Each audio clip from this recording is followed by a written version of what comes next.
हाँ जी बच्चों, very good afternoon to all of you. आज गुड बेटा हम आफ्टरनून। गुड आफ्टरनून बच्चों, गुड आफ्टरनून। आज हम शुरू करेंगे बेटा हमारा अगला चैप्टर सीयूईटी के लिए D and F block elements. ठीक है। तो सबसे पहले इसके अंदर कुछ पार्ट जो था वो सीबीएसई के लिए कटा भी हुआ था। ठीक है। तो हम उसको भी पूरा जो है वो कवर कर लेंगे बेटा इसके अंदर। तो सबसे पहले हम बात करते हैं हमारे पीरियोडिक टेबल की। तो ये हमारा डी ब्लॉक जो है वो आता है। इनको हम ट्रांजिशन एलिमेंट्स भी कहते हैं। और इनको हम डी ब्लॉक क्यों कहते हैं? क्योंकि लास्ट इलेक्ट्रॉन है ना कहाँ पे एंटर करता है? एंटर्स कौन सा शेल? n-1 डी, मतलब सेकेंड लास्ट शेल, है ना। सेकेंड लास्ट शेल के डी ऑर्बिटल में एंटर करता है। तो last electron enters n-1 D sub shell, इसीलिए ये डी ब्लॉक को बिलोंग करते हैं। और ये हो गए बेटा हमारे एफ ब्लॉक एलिमेंट्स। इनका क्या कॉन्सेप्ट है बेटा? इनका लास्ट इलेक्ट्रॉन बेटा कहां पे एंटर करता है? एंटर्स एफ ऑर्बिटल, ठीक है, ऑफ थर्ड लास्ट शेल, मतलब n-2 शेल में, या फिर हम उसे क्या कहते हैं, थर्ड लास्ट शेल के अंदर क्या करता है? एंटर करता है, उसे कहते हैं एफ ब्लॉक एलिमेंट। तो टेक्निकली अगर मैं देखूं, इनके last two shells are incompletely field.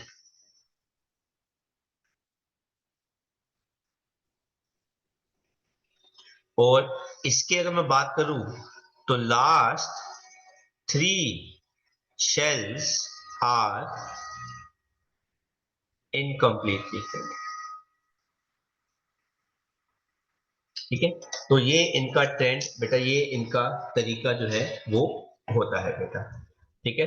तो हम बात करते हैं इनके ट्रांजिशन मैट्रिक्स क्यों कहते हैं? क्योंकि इनके पास incompletely filled n-1 d orbital है, या ऐसा ऑक्सीडेशन स्टेट कोई होगा जिसके अंदर इनका डी ऑर्बिटल जो है n-1 वो इनकम्प्लीटली फिल्ड होगा, जिसकी वजह से बेटा ये अलग अलग बैलेंसीज जो है वो क्या करते हैं? शो करते हैं। इसके अंदर तीन element zinc, cadmium and mercury इस कैटेगरी के अंदर नहीं आते। सर कहां पे हैं वो तीन एलिमेंट? ये देखिए बेटा, ये हो गया जिंक, ये हो गया बेटा कैडमियम, ये हो गया बेटा मर्करी। क्योंकि इनकी जनरल कॉन्फ़िगरेशन में भी डी ऑर्बिटल इनकम्प्लीटली फिल्ड नहीं है, और इनका कोई भी ऑक्सीडेशन स्टेट में भी डी ऑर्बिटल इनकम्प्लीटली फिल्ड नहीं होता। तो रखे ये डी ब्लॉक में जाते हैं, पर ये उसमें कंसिडर नहीं किए जाते। ठीक है। देन हम बात करते हैं, कहता कहते ये do not exhibit any properties transition elements की। कौन? Zinc, cadmium and mercury. But ये फिर भी उसके अंदर रखे जाते हैं क्योंकि इनका लास्ट इलेक्ट्रॉन डी ऑर्बिटल में जाता है। Very important, general configuration D block elements की बेटा क्या होती है? n-1 डी 1 से लेके 10, ns 1 से लेके 2। ये तीन सीरीज में डिवाइडेड होते हैं। कौन सी है वो तीन सीरीज, वो भी मैं आपको दिखा देता हूं। ये है बेटा पहली सीरीज जो स्कैंडियम 21 से शुरू होकर बेटा कहां तक जाती है? जिंक तक जाती है। इसके अंदर एलिमेंट जो है वो 3d ऑर्बिटल में जाते हैं। दूसरी सीरीज क्या है बेटा? येटियम 39 से लेके बेटा कहां तक जाता है? कैडमियम 48। इसके अंदर इलेक्ट्रॉन जो है वो 4d में जाते हैं। देन बेटा हमारे पास अगली थर्ड सीरीज जो आती है, उसके अंदर पहला एलिमेंट है लैंथेनम। लैंथेनम के बाद बेटा अगर आप एटॉमिक नंबर देखें 57, और उसके बाद हैफनियम आ रहा है 72। तो बाकी के बीच के एलिमेंट कहां गए? ये रहे वो बीच के एलिमेंट जो एफ ऑर्बिटल को बिलोंग करते हैं। तो फिर लैंथेनम, उसके बाद 13 एलिमेंट हैफनियम से लेके बेटा कहां पे? मर्करी तक। तो 13 प्लस 1, ओ सॉरी 9 प्लस 1 बेटा ये क्या हो गए? 10 एलिमेंट्स आते हैं। मेनली हमने बेटा फर्स्ट सीरीज को ध्यान से पढ़ना है, उसके बारे में जानना है। तो first transition series atomic number 21 to 30 scandium आता है बेटा यहाँ पे। सेकंड ट्रांजिशन सीरीज येट्रियम 39 से लेके बेटा कैडमियम 48। देन थर्ड सीरीज के अंदर पहला एलिमेंट आता है लैंथेनम, अगले 9 एलिमेंट हैफनियम से लेके मर्क्यूरी तक आते हैं। बीच में इनके जो गैप होता है वो 14 एलिमेंट्स का किसकी वजह से है? लैंथेनाइट की वजह से है, जिसके अंदर इलेक्ट्रॉन 4f में जाता है। अगर आपको डी ब्लॉक के अंदर किसी भी एलिमेंट से इलेक्ट्रॉन निकालना है तो याद रखना इलेक्ट्रॉन निकालने का रूल क्या होता है, इलेक्ट्रॉन हमेशा लास्ट शेल से निकाला जाता है। तो लास्ट शेल कौन सा होता है इनके अंदर, 4s। पहले 4s के इलेक्ट्रॉन निकाल दो जो भी है, एक या फिर दो, और बाद में आप सेकेंड लास्ट शेल से इलेक्ट्रॉन निकालेंगे। तो इलेक्ट्रॉन हमेशा लास्ट शेल से निकलता है क्योंकि इलेक्ट्रॉन लास्ट शेल से निकालने की आयनाइजेशन एंथैल्पी क्या होती है, कम होती है। देन हम बात करते हैं बेटा, ये कुछ एनसीईआरटी के क्वेश्चंस थे जनरल प्रॉपर्टीज की, फिजिकल प्रॉपर्टीज की। कहते हैं इनका टेंसाइल स्ट्रेंथ बहुत ज्यादा है, इन एलिमेंट्स की डक्टिलिटी, मैल्लेबिलिटी, थर्मल, इलेक्ट्रिकल कंडक्टिविटी और मेटालिक लस्टर बहुत ज्यादा है। इसके अंदर जिंक, कैडमियम, मर्क्यूरी, मैंगनीज जो है वो नहीं आता। कहते हैं इनका मेल्टिंग पॉइंट, बॉइलिंग पॉइंट पहले इंक्रीज करता है ना। इंक्रीज क्यों करता है, क्योंकि डी ऑर्बिटल पहले क्या होता है, हाफ फिल। क्यों, बिकॉज डी ऑर्बिटल पहले क्या होता है, हाफ फिल्ड। हाफ फिल्ड होने की वजह से बेटा इंटर एटॉमिक बॉन्डिंग स्ट्रॉन्ग हो जाती है। इंटर एटॉमिक बॉन्डिंग भी कहते हैं इसको, हम एक और नाम से कहते हैं इंटर पार्टिकल कोवैलेंट बॉन्ड। ये भी स्ट्रांग हो जाता है, इस वजह से बेटा इनका एमपीबीपी इंक्रीज करता है ना। तो sir D orbital half filled कैसे होता है, ये देखिए बेटा, डी ऑर्बिटल के अंदर 5 सब शेल होते हैं, ठीक है। तो पहला इलेक्ट्रॉन इधर आएगा, दूसरा इधर आएगा, तीसरा इधर आएगा, चौथा इधर आएगा, पांचवा इधर आएगा। तो डी ऑर्बिटल बेटा क्या हो गया, हाफ फिल्ड, ठीक है। और जब हाफ फिल्ड हो जाता है उसके बाद क्या होता है, उसी जगह में और इलेक्ट्रॉन्स आने लग जाते हैं जिसकी वजह से इंटर इलेक्ट्रॉनिक रिपल्शंस बढ़ जाती है। अब क्या होता है, अब इंटर इलेक्ट्रॉनिक रिपल्शंस बेटा क्या कर जाती है, इंक्रीज कर जाती है। इस वजह से मेल्टिंग पॉइंट और बॉइलिंग पॉइंट जो है वो क्या कर जाता है, डिक्रीज कर जाता है। कहते हैं ये पहले इंक्रीज इसलिए करता है क्योंकि number of half filled D electrons बेटा क्या कर रहे होते हैं, इंक्रीज, जिनकी वजह से strength of inter particle covalent bond increase करता है। लेकिन बाद में ये डिक्रीज करता है क्योंकि पेयरिंग हो जाती है। वेरी नाइस, 1 मार्कर, इसमें से बड़ा अच्छा एमसीक्यू बन सकता है, ठीक है। देन हम बात करते हैं एटॉमिक एंड आयनिक साइजेस की। कहता है इनके साइज एस ब्लॉक से छोटे होते हैं, पी ब्लॉक से बड़े होते हैं, क्योंकि दुनिया जानती है लेफ्ट टू राइट बेटा साइज जो होता है बेटा वो क्या करता है, डिक्रीज करता है। कहता है अब मैं डी ऑर्बिटल की स्पेसिफिकली बात करूं, डी एलिमेंट्स की, तो साइज पहले कम होता है, उसके बाद कांस्टेंट हो जाता है, फिर बाद में इंक्रीज करता है। तो साइज पहले कम कहां तक होता है बेटा, स्कैंडियम से क्रोमियम तक। इज दैट क्लियर, क्यों, क्योंकि जब भी साइज कम होता है, क्योंकि इफेक्टिव न्यूक्लियर चार्ज बढ़ रहा है, क्योंकि इलेक्ट्रॉन जो है वो ऐड हो रहा है। देन साइज कांस्टेंट क्यों हो जाता है, क्रोमियम से लेके मैंगनीज तक डी ऑर्बिटल जो है वो क्या रहता है बेटा, हाफ फिल्ड रहता है, इसलिए बेटा साइज क्या रहता है, कांस्टेंट रहता है।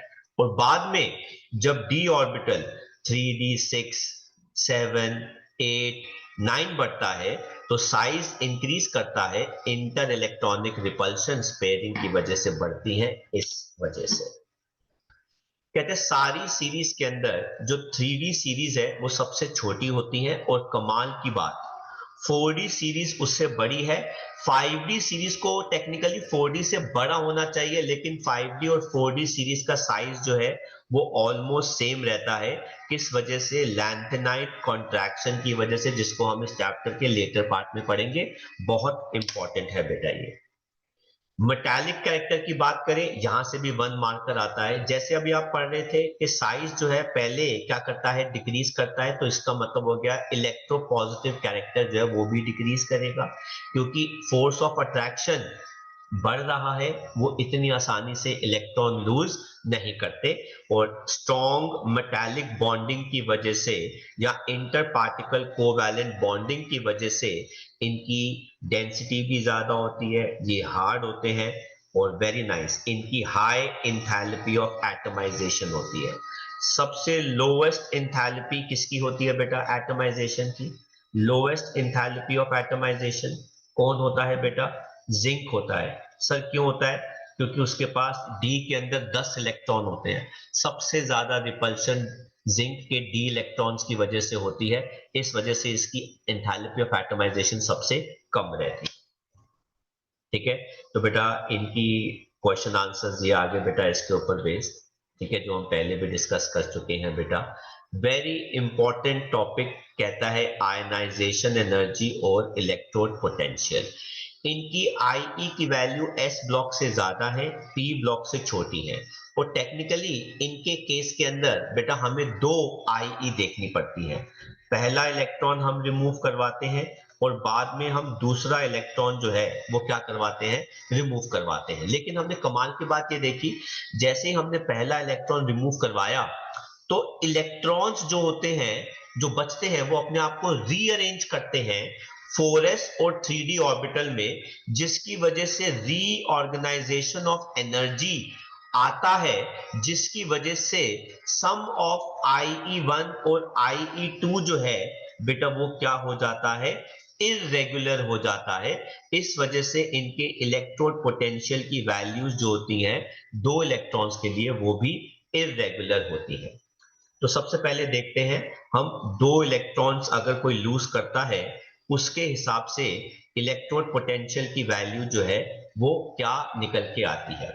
तो अगर हम इसके अंदर टेबल देखें इलेक्ट्रोड पोटेंशियल की वैल्यू के, तो ये देखो बेटा ये टेबल है हमारा, ये देखो बेटा ये हो गई हमारी फर्स्ट सीरीज स्कैंडियम जिंक तक, और ये हो गई बेटा सेकंड इलेक्ट्रोड पोटेंशियल की। देखो सबके लिए इसको कंसिडर नहीं किया जाता, सबके लिए ये वैल्यू नेगेटिव है। यूनिक बिहेवियर सिर्फ यहां पर किसका आता है बेटा, कॉपर का, जिसकी वैल्यू जो है वो क्या है बेटा, पॉजिटिव है। तो उसके बारे में हम पढ़ रहे हैं कि भाई कॉपर की वैल्यू जो है इलेक्ट्रोड पोटेंशियल की पॉजिटिव क्यों है। कहते हैं सबके अंदर से कॉपर का यूनिक बिहेवियर है जहां पे उसके इलेक्ट्रोड पोटेंशियल की वैल्यू पॉजिटिव है। इस वजह से कॉपर जो है हाइड्रोजन को डाइल्यूट एसिड से डिस्प्लेस नहीं कर सकता, क्योंकि हाइड्रोजन का इलेक्ट्रोड पोटेंशियल जीरो है, मतलब हाइड्रोजन की गेन करने की क्षमता जीरो है, कॉपर की गेन करने की क्षमता हाइड्रोजन से ज्यादा है। तो इसका मतलब है कॉपर कभी भी इलेक्ट्रॉन लूज नहीं करेगा, हाइड्रोजन को नहीं दे पाएगा। सिर्फ कोई बड़े ही स्ट्रॉन्ग ऑक्सीडाइजिंग एसिड्स हो, मतलब ऐसे एसिड्स जो इलेक्ट्रॉन्स खींच सकते हो, जैसे HNO3, H2SO4, वो ही कॉपर से जबरदस्ती इलेक्ट्रॉन्स निकलवा सकते हैं, अदरवाइज नहीं। इसके अलावा कॉपर की जो वैल्यू इलेक्ट्रोड पोटेंशियल की पॉजिटिव इसलिए है क्योंकि जो हाइड्रेशन इंथैल्पी जो आती है बेटा, ठीक है ना, वो वैल्यू जो है वो क्या होती है, कम होती है। सबसे पहले इलेक्ट्रॉन निकालने के लिए मुझे लगानी पड़ती है इंथैल्पी ऑफ एटमाइजेशन, ये मेरी जेब से जाती है, ये वैल्यू क्या है बेटा, पॉजिटिव है। दूसरा, मुझे इलेक्ट्रॉन निकालने के लिए क्या लगानी पड़ती है, IE1, और फिर क्या लगानी पड़ती है, IE2। ये भी वैल्यू जो है बेटा वो क्या आती है, पॉजिटिव, मेरी जेब से जाती है। अब बेटा मैंने बड़ी ज्यादा एनर्जी इन्वेस्ट कर दी है, उसका कंपेंसेशन मुझे किस एनर्जी से मिलता है, हाइड्रेशन इंथैल्पी से, जो नेगेटिव है। अगर ये वाली वैल्यू बहुत ज्यादा हुई तो मेरी लगाई हुई एनर्जी जो है मुझे वो कंपेंसेट हो जाएगी, लेकिन अगर मेरी लगाई हुई एनर्जी से कम हुई तो बेटा कोई फायदा नहीं है इलेक्ट्रॉन निकालने का। यही प्रॉब्लम होती है कि कॉपर 2 पॉजिटिव की हाइड्रेशन एंथैल्पी IE1 और 2 के सम को कंपेंसेट नहीं कर पाती, इसलिए हम कॉपर से दो इलेक्ट्रॉन रिमूव करवाना प्रेफर नहीं करते। Is that clear? क्योंकि कॉपर का जो दो इलेक्ट्रॉन रिमूव करवाने का जो सम है IE1 और IE2 का, वो बहुत ज्यादा है। देन हम बात करते हैं तीसरे इलेक्ट्रॉन निकालने की, अगर हम बात करें तो आप देख सकते हैं बेटा, वापस जाते हैं तीसरे इलेक्ट्रॉन निकालने की बात करते हैं, तो आप देख लीजिए मैंगनीज से आप कभी भी तीसरा इलेक्ट्रॉन नहीं बना सकते। आप सोच रहे हैं कि मैं मैंगनीज को +3 बना दूं, पॉसिबल ही नहीं है। आप सोच रहे हैं कि मैं आयरन को +3 बनाने की कोशिश करूं, इतना आसान नहीं है। तो आयरन के लिए +2 बहुत बढ़िया है, मैंगनीज के लिए +2 बहुत बढ़िया है, लेकिन उनके लिए +3 जो है मैंगनीज के लिए सोचिएगा भी मत, क्योंकि इनके वापस गेन करने की क्षमता जो है वो बहुत ज्यादा है। कोबाल्ट के लिए भी आप कभी मत सोचिए कि वो +2 जो है +3 जो है वो बनाने की कोशिश करेगा। हाँ, रीजन है, कोबाल्ट +3 बना सकता है, रीजन है कि आयरन +3 बना सकता है, पर मैंगनीज तो +3 बिल्कुल भी नहीं बनाएगा। ठीक है, और वो क्या रीजन है वो हम अभी थोड़ी देर में पढ़ेंगे। तो हम बात करते हैं +3। कहता है सिर्फ स्कैंडियम है जो सबसे अच्छा +3 स्टेट बना सकता है। सर ऐसा क्यों? क्योंकि स्कैंडियम +3 के अंदर ये सबसे बेस्ट है। वो क्या शो करता है? वो शो करता है बेटा नोबल गैस कॉन्फ़िगरेशन। इसलिए स्कैंडियम के पास है ही एक ही ऑक्सीडेशन स्टेट है शो करवाने के लिए। जहां पे बाकी सारे एलिमेंट +2 शो कर रहे हैं, स्कैंडियम अकेला है जो +1 नहीं शो करता, +2 नहीं शो करता, सिर्फ एक ही स्टेट करता है +3, क्योंकि उसको उसको नोबल गैस कॉन्फ़िगरेशन मिल जाती है। देन कहते हैं इसके अंदर जो सबसे ज्यादा टेंडेंसी आती है वापस गेन करने की, वो आती है जिंक की। आप जिंक से 2 इलेक्ट्रॉन लूज करा के जिंक 2 पॉजिटिव बना सकते हो, क्योंकि उसमें वो 3D क्या बना लेता है 10। लेकिन अब आप बोलो कि भाई एक इलेक्ट्रॉन और लूज करके जिंक 3 पॉजिटिव बना दे, तो दिस कैन नेवर हैपन। ये हो सकता है, पर आप जिंक से कभी भी 3 इलेक्ट्रॉन नहीं लूज करवा सकते, क्योंकि उसका डी ऑर्बिटल क्या है, फुली फिल्ड हो जाता है। वैसे ही बेटा Mn+2 3d5 है, तो वो क्यों +3 बनाएगा? इसीलिए Mn+3 बेटा क्या करता है, कहता है कि मुझे मेरा इलेक्ट्रॉन वापस कर दो। Mn+3 कहता है मुझे मेरा एक इलेक्ट्रॉन वापस कर दो। फेरिक भी क्या कहता है, मुझे मेरा एक इलेक्ट्रॉन वापस कर दो। कोबाल्ट भी क्या कहता है, मुझे मेरा एक इलेक्ट्रॉन वापस कर दो। है ना, इसलिए ये क्या है, ऑक्सीडाइजिंग एजेंट, दूसरों से इलेक्ट्रॉन लूज करवाएंगे ताकि खुद क्या कर सके, गेन कर सके। हालांकि दुनिया जानती है कि Fe+3 में क्या बनाता है, 3d5 हाफ फिल्ड स्टेबल है, बट वो कोशिश करता है कि वहां तक ना ही पहुंचे। इसके अलावा वैनेडियम+2 है, वो हाफ फिल्ड T2G3 दिखाता है। टाइटेनियम 2 पॉजिटिव है, वैनेडियम 2 पॉजिटिव है, Cr2 पॉजिटिव है, जो खुद लूज करते हैं और दूसरों को इलेक्ट्रॉन क्या करवाते हैं, गेन। जैसे क्रोमियम+2 में 3d4 है, वो लूज करके क्या बनाएगा, क्रोमियम+3, जो क्या है बेटा 3d3। ये क्या है, हाफ फिल्ड T2G3 ऑर्बिटल।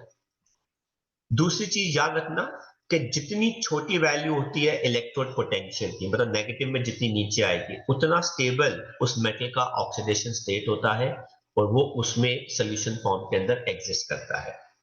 अगर IE बढ़ रही है तो ऑक्सीडेशन स्टेट भी बढ़ेगा। देन आगे हम बात करते हैं अगली प्रॉपर्टी की, वो क्या है, ऑक्सीडेशन स्टेट। हम तो जानते ही हैं कि ये क्या शो करते हैं, वेरिएबल ऑक्सीडेशन स्टेट। क्यों? क्योंकि ये इलेक्ट्रॉन 4s से भी लूज कर सकते हैं, और ये इलेक्ट्रॉन 3d से भी लूज कर सकते हैं। अगर इलेक्ट्रॉन 4s से जा रहा है, ऑक्सीडेशन स्टेट छोटा आएगा, है ना, +1 +2 ऐसे आते हैं। अगर इलेक्ट्रॉन जो है वो n-1d से जा रहा है, तो बड़े स्टेट आते हैं, +3 +4 +5 एंड सो ऑन। जैसा कि आपको मैंने पहले भी बताया, ये देख लीजिए, ये सारे ऑक्सीडेशन स्टेट हैं। बड़ी कमाल की चीज कैसे है बेटा, जब आप फर्स्ट हाफ सीरीज में मूव करते हो, तो ऑक्सीडेशन स्टेट भी बढ़ता है, और वो ग्रुप से मैच करता है। अगर मैं ग्रुप की बात करूं, स्कैंडियम थर्ड ग्रुप का है, 4 5 6 7 8 9 10 11 एंड 12। तो फर्स्ट हाफ सीरीज में ग्रुप नंबर जो है ऑक्सीडेशन नंबर से क्या करता है, मैच करता है। तो मैंने ये बोल्ड किया हुआ है, क्योंकि ये इसमें स्टेबल है 3d3, ये स्टेबल है 3d5, ये स्टेबल है 3d5, ये स्टेबल है 3d6, क्योंकि ये T2G6 बना लेता है। ठीक है, तो ये सारे ऑक्सीडेशन स्टेट जो है वो स्टेबल फॉर्म के अंदर आते हैं। कॉपर +1 में क्या बनाता है, 3d10, हालांकि अनस्टेबल है, लेकिन वो +2 में क्या बनाता है, 3d9। जिंक के लिए तो है ही +2, वो क्या बना लेता है बेटा, 3d10 बना लेता है। तो सबसे बड़ा ऑक्सीडेशन स्टेट जो हमने देखा है वो मैंगनीज शो करता है। सर वो क्यों शो करता है? क्योंकि इसके पास मैक्सिमम क्या होते हैं बेटा, अनपेयर्ड इलेक्ट्रॉन्स टू पार्टिसिपेट, इस वजह से वो शो करता है। लेकिन मैंगनीज के बाद आप आयरन, कोबाल्ट, निकल, कॉपर को देख लीजिए, +3 से बड़ा कोई स्टेबल ऑक्सीडेशन स्टेट शो नहीं होता।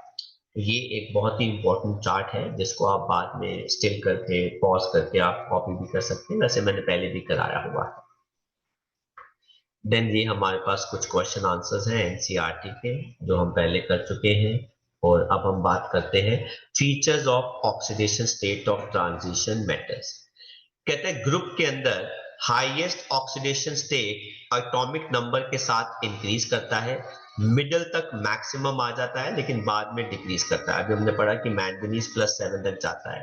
कहते हैं हाईएस्ट ऑक्सीडेशन स्टेट किसी भी ट्रांजिशन मेटल के ऑक्सीजन और फ्लोरीन के साथ ही निकल के आते हैं। सर क्यों? क्योंकि ऑक्सीजन एंड फ्लोरीन की इलेक्ट्रोनेगेटिविटी सबसे ज्यादा होती है। कहते हैं पहली ट्रांजिशन सीरीज के अंदर +2 स्टेट सबसे कॉमन है, लेकिन स्कैंडियम यहाँ पे एक्सेप्शन है जो +3 शो करता है। किसकी वजह से? नोबल गैस कॉन्फ़िगरेशन की वजह से, क्योंकि इसके अंदर इलेक्ट्रॉन कहां से रिमूव होता है? 4s, right. अच्छा, लेकिन कॉपर 2 पॉजिटिव के जो हेलाइड्स हैं वो नोन तो है, लेकिन आयोडाइड जो है वो नोन नहीं है। क्यों नहीं है? क्योंकि कॉपर 2 पॉजिटिव आयोडाइड से इलेक्ट्रॉन लूज करवा के खुद ही क्या कर लेता है? गेन, और क्या बना देता है? आयोडीन बना देता है। तो आयोडाइड आयन बहुत अनस्टेबल होता है, उससे कोई भी इलेक्ट्रॉन वापस रिमूव करवा के उसको आयोडीन में बदल देता है। इसके अलावा वेरी नाइस पार्ट बेटा, ये भी एक 1 मार्कर आता है, कॉपर +1 के कंपाउंड ज्यादा अनस्टेबल होते हैं as compare to copper 2 positive के, क्योंकि उसकी हाइड्रेशन एंथैल्पी लो है। इस वजह से कॉपर +1 बेटा क्या शो करता है? डिस्प्रपोर्शनेशन, और वो क्या बना लेता है? कॉपर +2, और साथ में क्या दे देता है? Copper solid. सर ऐसा क्यों होता है? क्योंकि इसकी हाइड्रेशन एंथैल्पी बहुत ही ज्यादा कम होती है।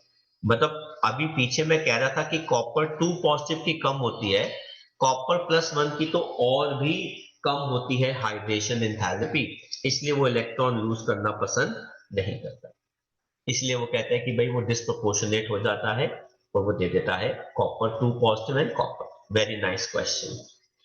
कहते हैं अगर कोई ट्रांजिशन मेटल +2 या +3 स्टेट शो कर रहा है तो उसके कंपाउंड नेचर में आयनिक होते हैं, लेकिन जैसे जैसे ऑक्सीडेशन स्टेट बढ़ता रहेगा आप ये मत एक्सपेक्ट करना कि उसने इलेक्ट्रॉन लूज किए हैं।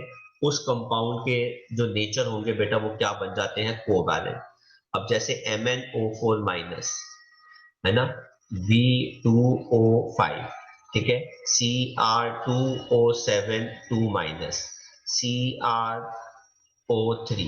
अब ये कंपाउंड आप एक्सपेक्ट करें कि भाई ये नेचर में क्या है? आयनिक है, तो पॉसिबल ही नहीं है, क्योंकि इनके अंदर मेटल का ऑक्सीडेशन स्टेट जो है वो बहुत ही बड़ा है बेटा। कहते हैं इसके अलावा अभी तक हमने हाईएस्ट ऑक्सीडेशन स्टेट +8 का देखा है, जो रुदीनियम एंड ऑस्मियम है, ये Fe के नीचे बिलोंग करते हैं, 8 ग्रुप के अंदर आते हैं। कई तो बिना इलेक्ट्रॉन लूज किए कंपाउंड्स बनाते हैं, जैसे निकल, टेट्रा कार्बोनाइल निकल, ये भी कंपाउंड है। पेंटा कार्बोनाइल आयरन, ये भी कंपाउंड है, इसके अंदर निकल ने और आयरन ने इलेक्ट्रॉन लूज नहीं किए, ये हम उसमें पढ़ेंगे कोऑर्डिनेशन कंपाउंड के अंदर। अब थोड़ी देर पहले मैंने अब बात करी कि भाई ऑक्सीजन और फ्लोरीन के साथ ही इनके बड़े बड़े ऑक्सीडेशन स्टेट जो है वो एग्जिस्ट करते हैं, है ना, ऑक्सीजन एंड फ्लोरीन, क्योंकि इलेक्ट्रोनेगेटिविटी इनकी सबसे ज्यादा होती है। लेकिन हमने ये भी देखा है कि out of the two, very nice question, oxygen की सुपीरियोरिटी फ्लोरीन से ज्यादा होती है कोई भी बड़ा ऑक्सीडेशन स्टेट शो करने की। अब जैसे ये देखो, फ्लोरीन के साथ मैंगनीज ज्यादा से ज्यादा +4 शो कर पा रहा है, लेकिन ऑक्सीजन के साथ मैंगनीज जो है वो क्या शो कर पा रहा है? +7। सर क्यों? वेरी नाइस, क्योंकि ऑक्सीजन जो है वो मल्टीपल बॉन्ड बनाता है। भाई एक फ्लोरीन आएगा तो वो एक बॉन्ड बनाएगा, लेकिन एक ऑक्सीजन आएगा तो वो 2 बॉन्ड बनाता है, इसलिए मल्टीपल बॉन्ड ज्यादा बनते हैं, इसलिए बड़ा ऑक्सीडेशन स्टेट आ जाता है। Then very nice question, complex भी बनाते हैं ट्रांजिशन मेटल, क्यों? क्योंकि इनका साइज छोटा है, इनके ऊपर इलेक्ट्रॉन डेंसिटी, चार्ज डेंसिटी जो है वो ज्यादा होती है।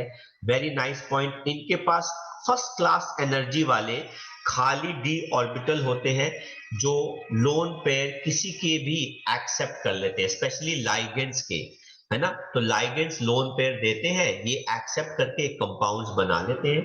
जैसे आप देख लीजिए, tetra ammonia copper 2 positive, di amine silver positive ions. तो इनके पास खाली डी ऑर्बिटल है जहां पे ये अपने लोन पेयर प्लेस कर सकते हैं। अमोनिया के पास एक लोन पेयर होता है, हमने कोऑर्डिनेशन चैप्टर में पढ़ा है। देन ये कलर्ड कॉम्प्लेक्सेस भी बनाते हैं क्योंकि इनके पास क्या होते हैं बेटा, अनपेयर्ड इलेक्ट्रॉन्स डी ब्लॉक के अंदर, है ना, अनपेयर्ड इलेक्ट्रॉन्स इन डी ऑर्बिटल, ठीक है, जो क्या शो करते हैं बेटा, डी डी ट्रांजिशन, जिसकी वजह से बेटा ये क्या बना देते हैं, कलर।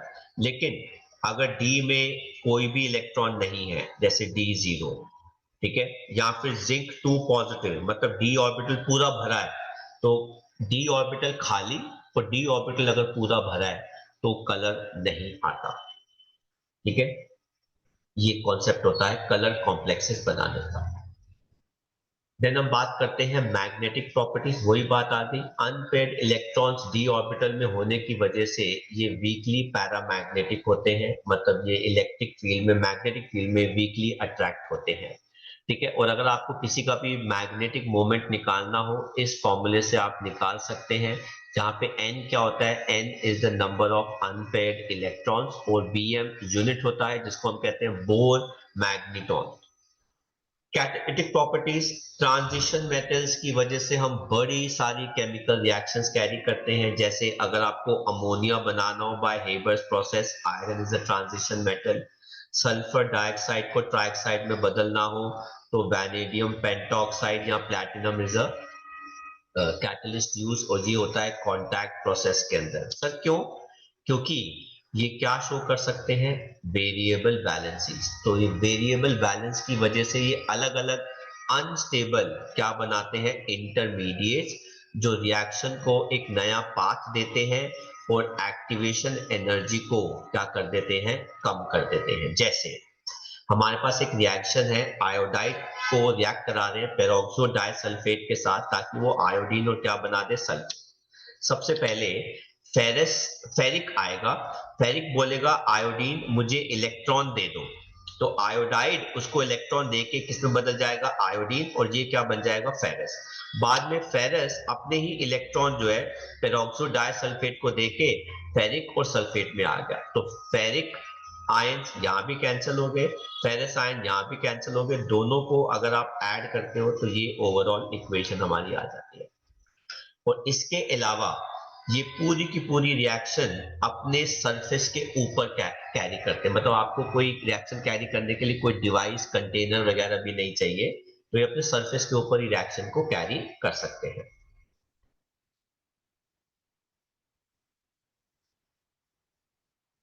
फिर हम बात करते हैं एलॉयस की।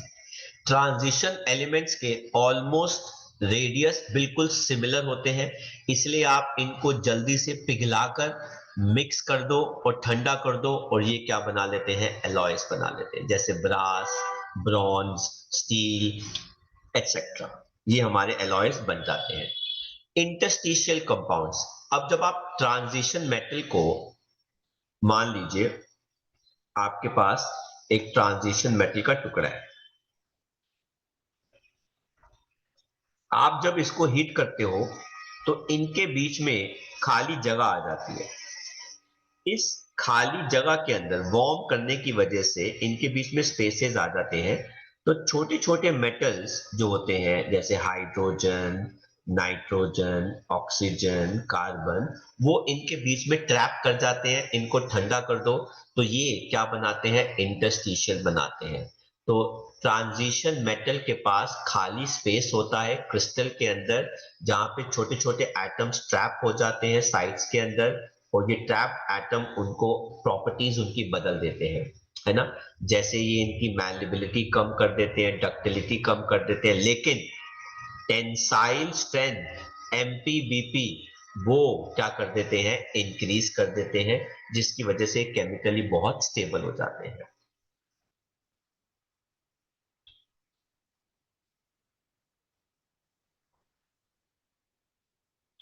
फिर हम बात करते हैं कंपैरिजन डी इलेक्ट्रॉन्स की कॉन्फ़िगरेशन के साथ। कहते हैं ऐसा कोई एलिमेंट है जो डी जीरो कॉन्फ़िगरेशन शो करता है, सिर्फ स्कैंडियम 3 पॉजिटिव है इसके अंदर जो डी जीरो कॉन्फ़िगरेशन शो करता है। किसकी वजह से? नोबल गैस कॉन्फ़िगरेशन की वजह से। इसके अलावा हमने मैंगनीज +7 देखा है, क्रोमियम +6 देखा है, वैनेडियम +5 देखा है, टाइटेनियम +4 देखा है, पर स्कैंडियम 3 पॉजिटिव सबसे बढ़िया एग्जाम्पल है। कोई D1 कॉन्फ़िगरेशन शो करता है, इसके अंदर कोई ऐसा खास एलिमेंट नहीं है, अगर कोई आता है तो वो डिस्प्रपोर्शनेशन शो करता है। सबसे बेस्ट है इसके अंदर क्रोमियम एंड मैंगनीज का एग्जाम्पल। ये देखिए इस केस के अंदर क्रोमियम जो है वो +5 है और बाद में वो इलेक्ट्रॉन लूज करके क्या बना रहा है, +6 बना रहा है, और गेन करके क्या बना रहा है, +3। ऐसे ही मैंगनीज है, इसके अंदर +6, वो इलेक्ट्रॉन लूज करके क्या बना रहा है, पर मैंगनेट, इलेक्ट्रॉन गेन करके क्या बना रहा है, मैंगनीज डाइऑक्साइड। तो ये डिस्प्रोपोर्शनेशन है, ये रिएक्शंस याद कर लेना, ये भी पूछी जाती है। D2 में टाइटेनियम 2 है, अच्छा रिड्यूसिंग एजेंट, आयरन 6 है, स्ट्रॉन्ग ऑक्सीडाइजिंग एजेंट, ऐसा कोई भी नहीं है। और D3 का yes very famous example chromium 3 positive है जो काफी स्टेबल है और वो कॉम्प्लेक्सेस बनाता है। D3 में एक्चुअली वो T2G3 हाफ फिल स्टेबिलिटी मिल जाती है इस वजह से। देन D4 के अंदर कोई स्टेबल स्पीशीज नहीं है, अगर एक क्रोमियम 2 पॉजिटिव है वो भी क्या है, इलेक्ट्रॉन लूज करके +3 बना लेता है। Mn3 आता है तो वो डिस्प्रोपोर्शनेशन शो कर देता है। D5 में आपको Mn2 पॉजिटिव मिल जाएगा, फेरिक मिल जाएगा, लेकिन फेरिक जो है फिर भी वो अपना इलेक्ट्रॉन गेन करके फेरस में बदलने की कोशिश करता है। D6 के अंदर फेरस है, काफी स्टेबल है, कोबाल्ट 3 पॉजिटिव है, वो स्टेबल है लेकिन वो तभी है जब उसके पास कोई लाइगेंड आएगा। अगर कोई लाइगेंड है तो वो कोबाल्ट 3 पॉजिटिव बना लेगा, बिना लाइगेंड के कोबाल्ट का 3 पॉजिटिव मुश्किल है। देन D7 में कोबाल्ट +2 है, ठीक है, एक्वस के अंदर, लेकिन अगर कोई लाइगेंड आएगा तो वो +3 में बदल जाता है। D8 के अंदर अकेला निकल 2 पॉजिटिव आता है, D9 में कॉपर 2 पॉजिटिव है और D10 में Cu पॉजिटिव है और जिंक 2 पॉजिटिव है। इसके लिए तो यही एक स्टेट जो है वो फिजिबल है। निकल के लिए भी एक +2 स्टेट जो है वही होता है।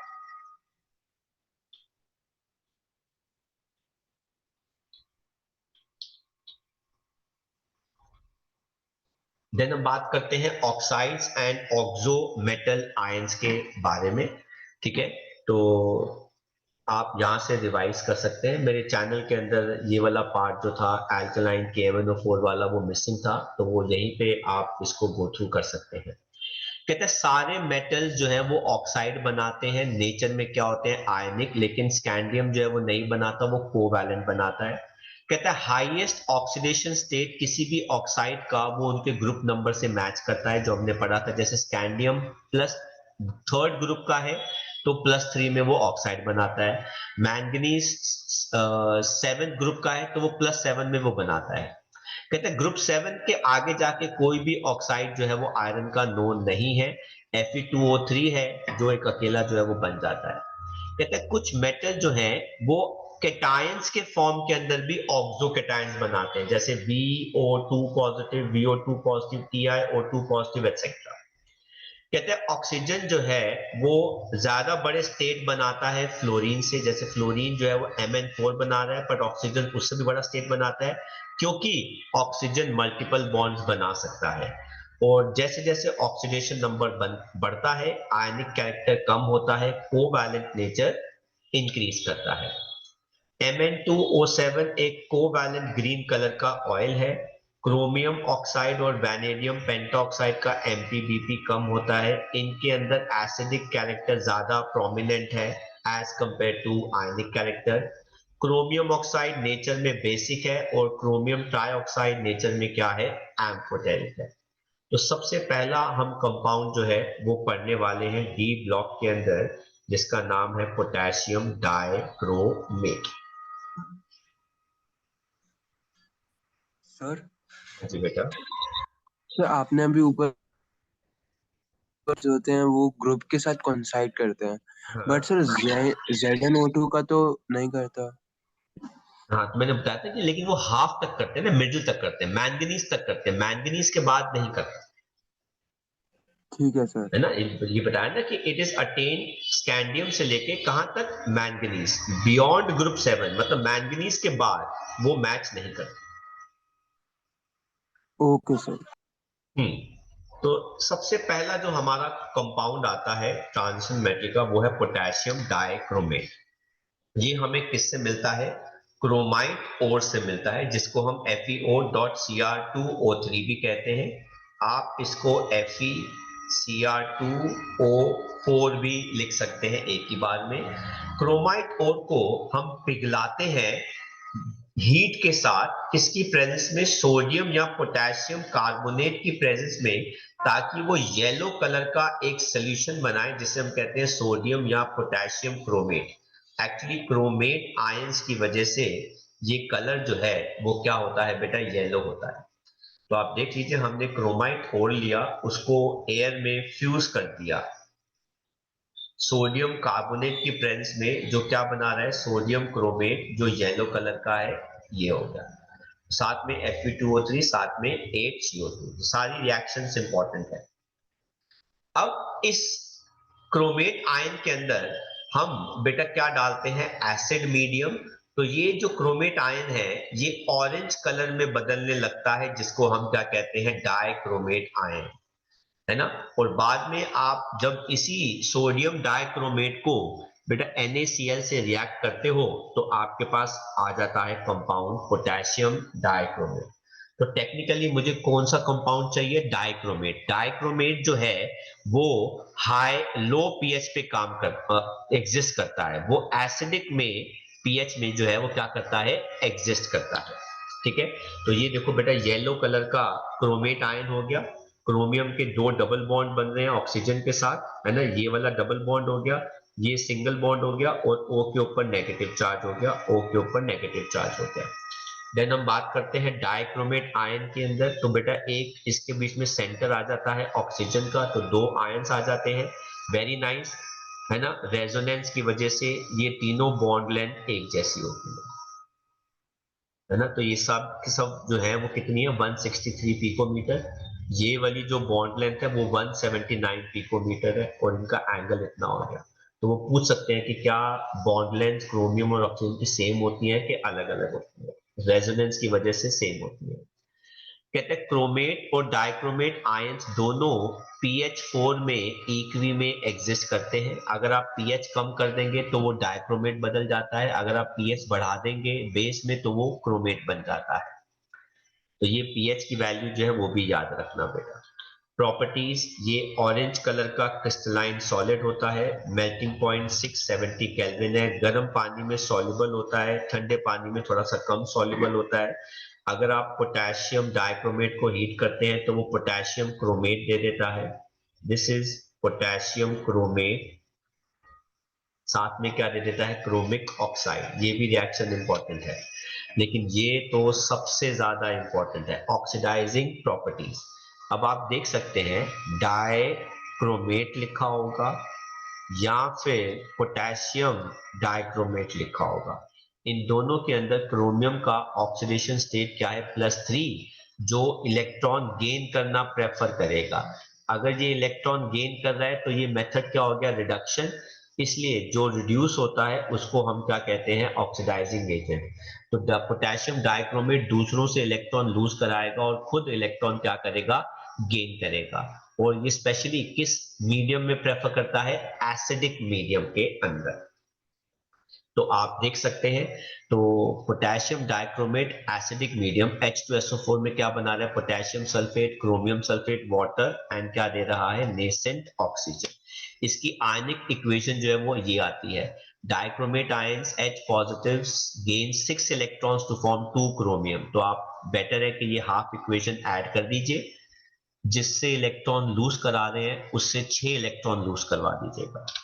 अब आप देख लीजिए, आयोडाइड -1 से क्या बन रहा है, आयोडीन, तो इलेक्ट्रॉन लूज कर रहा है। क्रोमियम +6 से क्या बन रहा है, +3 इलेक्ट्रॉन गेन कर रहा है। देन आ गया फेरस, +2 से क्या बन रहा है, +3 इलेक्ट्रॉन लूज कर रहा है। क्रोमियम +6 से क्या बन रहा है, +3 इलेक्ट्रॉन गेन कर रहा है। देन सल्फाइड, सल्फाइड क्या होता है बेटा, -2 से क्या बन रहा है, 0। तो देखो 3 आ गए ना 6 इलेक्ट्रॉन को बैलेंस करने के लिए। ये +6 से क्या बन रहा है, +3 बन रहा है। इन 2 पॉजिटिव है ना, को क्या बना रहा है, +4 बना रहे हैं, 2 इलेक्ट्रॉन लूज करवा रहे हैं, टोटल 6 करवाने हैं। और ये +6 से क्या बन रहा है, +3 बन रहा है ना। Test for drunk and driver है ना, तो ड्रिंक एंड ड्राइविंग का जो टेस्ट होता है वो भी पोटेशियम डाइक्रोमेट के ऊपर बेस्ड होता है। तो है ना, किसी भी इंसान ने अगर अल्कोहल कंज्यूम किया है तो वो जब फूंक मारता है तो अल्कोहल के वेपर्स जो होते हैं उस मशीन के अंदर ऑरेंज कलर के डाइक्रोमेट आयंस होते हैं, उसके पास जाता है, तो ये रिड्यूस हो जाता है, अल्कोहल ऑक्सीडाइज करके एसिड में बदल जाता है और ग्रीन कलर आ जाता है, ऑरेंज से ग्रीन। तो पता चल जाता है कि भाई उन्होंने अल्कोहल जो है वो क्या किया हुआ है, कंज्यूम किया हुआ है। तो ये जनरल नॉलेज टेस्ट हो जाता है इसके बिहाफ। देन हम यूजेस की बात करें, यूजेस में से ऐसा कोई खास क्वेश्चन जो है इनका नहीं आता है, तो हमें वो करने की जरूरत नहीं है, आप एक बार गो थ्रू जो है वो कर सकते हैं। अगला जो कंपाउंड हमारा काफी फेमस है वो है पोटेशियम पर मैंगनेट।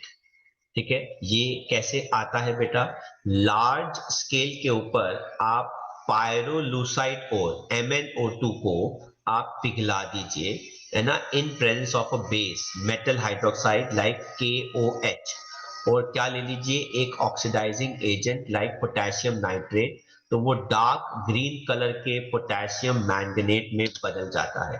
तो ये हो गया हमारा पायरोलूसाइड और जो ग्रीन कलर के पोटेशियम मैंगनेट में आ गया। अब आप इसी पोटेशियम मैंगनेट को डिस्प्रपोर्शनेट करते हैं तो वो पर मैंगनेट आयन देता है न्यूट्रल या एसिडिक मीडियम के अंदर। तो मैंगनेट में +6 होता है, पर मैंगनेट में +7 होता है, यहाँ पे आ गया +4, तो ये डिस्प्रपोर्शनेट रिएक्शन हो गया। अब ये जो है कलर, ये टेक्निकली क्या था, ग्रीन, और ये जो है वो क्या आ जाता है, डार्क पर्पल या पिंक कलर आ जाता है। अगर आपको कमर्शियली यूज करना है तो बेटा कमर्शियली हम क्या करते हैं, हम हीट नहीं करते, क्योंकि हीट से ना काफी एनर्जी वेस्ट होती है। तो कमर्शियली सबसे बेस्ट तरीका है कि करंट देके आप सेम प्रोसेस को कर लो बेटा। आप पायरोलूसाइड ओढ़ लो, उसके साथ KOH लो, ऑक्सीडाइजिंग एजेंट लो, उसको एयर में ऑक्सीडाइज करके उसके अंदर बेटा इलेक्ट्रिक करंट पास कर दो, तो वो हमें पर मैंगनेट आयन दे देगा। सेम प्रोसेस है, तो फर्क ये है कि एनर्जी बचाने की कोशिश कर रहे हैं ऑलमोस्ट। लैब के अंदर अगर आपको बनाना हो तो आप मैंगनीज सॉल्ट को ऑक्सीडाइज कर सकते हैं पेरोक्सो डाइसल्फेट आयंस के अंदर, जो बाद में क्या दे देता है, पर मैंगनेट। तो मैंगनीज सॉल्ट पेरोक्सो डाइसल्फेट के साथ रिएक्ट करेंगे, जो आपको क्या दे देगा, पर मैंगनेट आयन, साथ में क्या दे देगा, सल्फेट आयन। बट ये वाली प्रिपरेशन जो है वो ज्यादा इंपॉर्टेंट मानी जाती है। देन हम बात करें, ये देख लो मैंगनेट आयन जो है वो ग्रीन कलर का होता है और पर मैंगनेट आयन जो है वो पर्पल कलर का होता है। सेम स्ट्रक्चर है बट बॉन्डिंग का फर्क आ जाता है, दोनों टेट्राहेड्रल है शेप के अंदर। ठीक है, प्रॉपर्टीज की बात करें, ये डार्क पिंक या पर्पल कलर का कंपाउंड होता है, क्रिस्टल्स की फॉर्म के अंदर ये डिकम्पोज भी कर सकता है। ये पानी में इतना अच्छा सॉल्युबल नहीं है, ये आइसो स्ट्रक्चर है, मतलब इसका स्ट्रक्चर जो है वो इससे मैच करता है, ये होगा। तो अगर मैं Cl ड्रॉ करूं, ये आ गया ClO, ठीक है, और साथ में क्या आ गया, O डबल बॉन्ड, ये आ गया O, मतलब ये सब जो है वो टेट्राहेड्रल हो गए शेप के अंदर। कहते हैं मैंगनीज जो है वो नेचर में पैरामैग्नेटिक है, क्योंकि उसके पास एक अनपेड इलेक्ट्रॉन है, लेकिन पर मैंगनीज जो है वो इलेक्ट्रॉन लूज करके क्या बना देता है, डायमैग्नेटिक नेचर। इसको भी अगर आप हीट करते हो तो ये मैंगनीज पोटेशियम मैंगनेट देता है, साथ में MnO2 दे देता है। ऑक्सीडाइजिंग नेचर, अगेन वही बात आ गई, Mn के पास +7 इलेक्ट्रॉन्स है, इसका मतलब है ये इलेक्ट्रॉन लूज नहीं कर सकता, इलेक्ट्रॉन क्या करेगा, गेन, इसलिए दूसरों से क्या करवाएगा, लूज करवाएगा, इसलिए ये पावरफुल ऑक्सीडाइजिंग एजेंट है। और ये बेस्ट पार्ट क्या है, एसिडिक, न्यूट्रल और बेसिक सभी के अंदर बेटा ये काम करता है। तो ये देख लीजिए बेटा, हर मीडियम के अंदर इसके टेंडेंसी इलेक्ट्रॉन गेन करने की कितनी अच्छी है। स्पेशली आप देखिए एसिडिक मीडियम में तो इसकी इलेक्ट्रॉन गेन करने की टेंडेंसी तो बहुत ही अच्छी है, लेकिन मेरे पास एसिडिक में पहले से ही एक है ऑक्सीडाइजिंग एजेंट, कौन सा, पोटेशियम डाइक्रोमेट। तो फिर मुझे एक और ऑक्सीडाइजिंग एजेंट चाहिए जो न्यूट्रल या बेसिक मीडियम के लिए हो, इसलिए हम KMnO4 इस्तेमाल करते हैं। तभी हमने बार बार यूज किया था ऑर्गेनिक में अल्कलाइन KMnO4, अल्कलाइन KMnO4। तो ये आपको करने की जरूरत नहीं है, अब ये नहीं पूछा जाता। एसिडिक मीडियम के अंदर ये आयोडाइड्स को ऑक्सीडाइज कर देगा, ये देख लीजिए -1 इलेक्ट्रॉन लूज करवा के क्या बना रहा है, 0, और जहां पर ये +7 से क्या बना रहा है, +2। देन मैंगनीज पर मैंगनेट +7 से क्या बना रहा है, +2, और ये फेरस के इलेक्ट्रॉन्स को, ग्रीन कलर के सोल्यूशन को +3 में बदल रहा है येलो के अंदर। ऑक्सलेट्स, ऑक्सलेट के अंदर कार्बन पे कितना होता है बेटा, +3, जो इलेक्ट्रॉन लूज करवा के क्या बना देगा बेटा, +4 बना देगा, और ये खुद +7 से क्या बन रहा है, +2। तो अगर आप देखें एसिडिक मीडियम के अंदर मैंगनीज +7 से इलेक्ट्रॉन कितने गेन कर रहा है, 5, और वो क्या बना रहा है, +2 बना रहा है एसिडिक मीडियम के अंदर। तो काफी अच्छा ऑक्सीडाइजिंग एजेंट है एसिडिक मीडियम के अंदर। तो आप देख लीजिए सल्फाइड से इलेक्ट्रॉन लूज करके किस में बदल रहा है, सल्फर, और खुद +7 से किस में आ रहा है, +2 में। सल्फाइड्स +4 से इलेक्ट्रॉन लूज करा के किस में आ रहा है, +6, और ये +7 से किस में जा रहा है, +2। नाइट्राइड +3 से किस में आ गया, ये +5, और ये +7 से किस में चला गया, +2 में चला गया। 5 इलेक्ट्रॉन जो है क्या कर रहा है, गेन कर रहा है।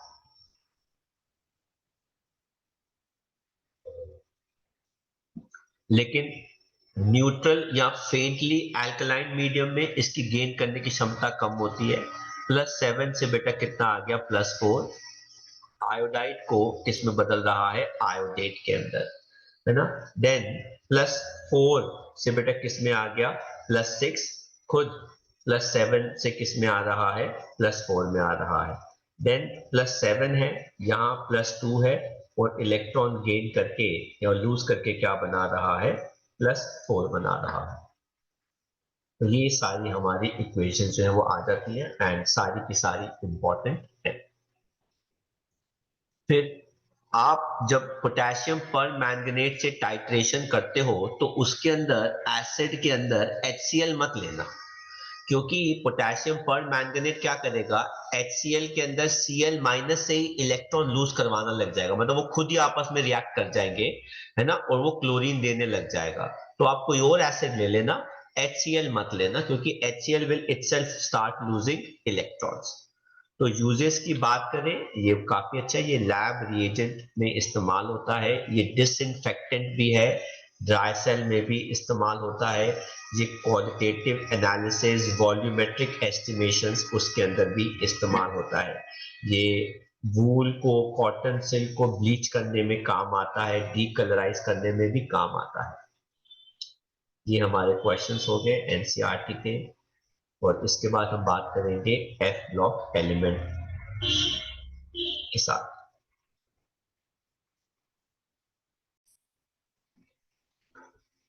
तो बेटा अब हम बात करते हैं एफ ब्लॉक एलिमेंट्स की। अगर इलेक्ट्रॉनिक कॉन्फ़िगरेशन करते समय किसी भी एलिमेंट का आखिरी इलेक्ट्रॉन एफ ऑर्बिटल में जाता है, किस शेल के, थर्ड लास्ट शेल के, जिसको हम कहते हैं बेटा n-2, तो वो एलिमेंट एफ ब्लॉक को बिलोंग करता है। इसके अंदर दो सीरीज जो है वो आती है, एक है inner transition elements that is lanthanides and दूसरा है एक्टिनाइड्स, और इनको हम क्या कहते हैं, रेयर अर्थ एलिमेंट्स। इनकी जनरल कॉन्फ़िगरेशन जो है वो क्या होती है, वो ये होती है। ठीक है, अब लैंथेनाइड्स की हम बात करते हैं तो इसके अंदर इलेक्ट्रॉन जो है वो 4f ऑर्बिटल के अंदर क्या होता है, फिल्ड होता है। इनकी जनरल कॉन्फ़िगरेशन 4f 1 से 14 5d 01 और 6s क्या होती है, 2 होती है। ये सिल्वरी वाइट मेटल्स होते हैं जिनकी टेंसाइल स्ट्रेंथ जो है वो बहुत कम होती है। ये अच्छे कंडक्टर्स है हीट और इलेक्ट्रिसिटी के। ठीक है, दे हैव हाई डेंसिटी, और इस वजह से इनकी डेंसिटी बढ़ती है अगर जैसे जैसे एटॉमिक नंबर जो है वो बढ़ता रहता है। इनका मेल्टिंग पॉइंट बहुत ज्यादा है, कोई डेफिनेट ट्रेंड या पैटर्न जो है वो फॉलो नहीं करते। इनकी IE1 and 2 बहुत कम होती है। अगर हम बात करें तो कैल्शियम से इनकी IE1 and 2 मैच करती है। इनका नेचर इलेक्ट्रॉन लूज करने का बहुत ज्यादा है क्योंकि इनकी IE बहुत कम है, साइज बहुत बड़ा है। फिर हम बात करते हैं इलेक्ट्रॉनिक कॉन्फ़िगरेशन लैंथेनाइड्स की। जैसा आप जानते हैं बेटा, लैंथेनाइड्स की जनरल कॉन्फ़िगरेशन क्या होती है, 4f 1 से 14, then 5d 01 and then 6s2। तो टेक्निकली इलेक्ट्रॉन जो है वो 6s में दो चले गए। 6s के बाद इलेक्ट्रॉन जो है वो किस में जाना चाहिए, 4f में जाना चाहिए, लेकिन वो इलेक्ट्रॉन जो है वो कहां चला जाता है, 5d में चला जाता है। इसलिए लैंथेनम को हमें d ब्लॉक में रखना पड़ता है। इसका जो बेस्ट ऑक्सीडेशन स्टेट है +3 है, और +2 में ये 5d1 हो जाता है, और Ln+3 में क्या आ जाता है, 4f0। तो ये काफी अच्छा एक स्टेबल स्टेट लैंथेनम के लिए माना जाता है। अगला इलेक्ट्रॉन जो है वो टेक्निकली कहाँ जाता है बेटा, 4f में जाता है। Is that clear? इसलिए ये f ब्लॉक में रखा जाता है। ये एलिमेंट हो गया सीरियम। ये +3 भी शो करता है, +4 भी शो करता है, क्योंकि इन दोनों कॉन्फ़िगरेशन से इनको नोबल गैस कॉन्फ़िगरेशन जो है वो मिल जाती है।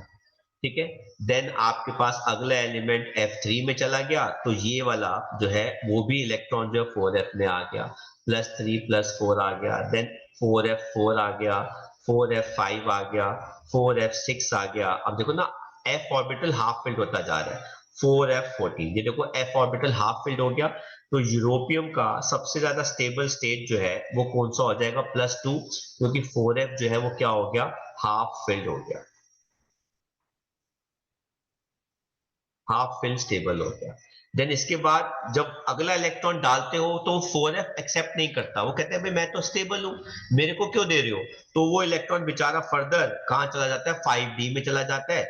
इसलिए गैडोलिनियम का स्टेट +2 की जगह क्या हो जाता है, +3 स्टेबल स्टेट हो जाता है, क्योंकि +3 में वो क्या आ जाता है, हाफ फिल्ड स्टेबल आ जाता है।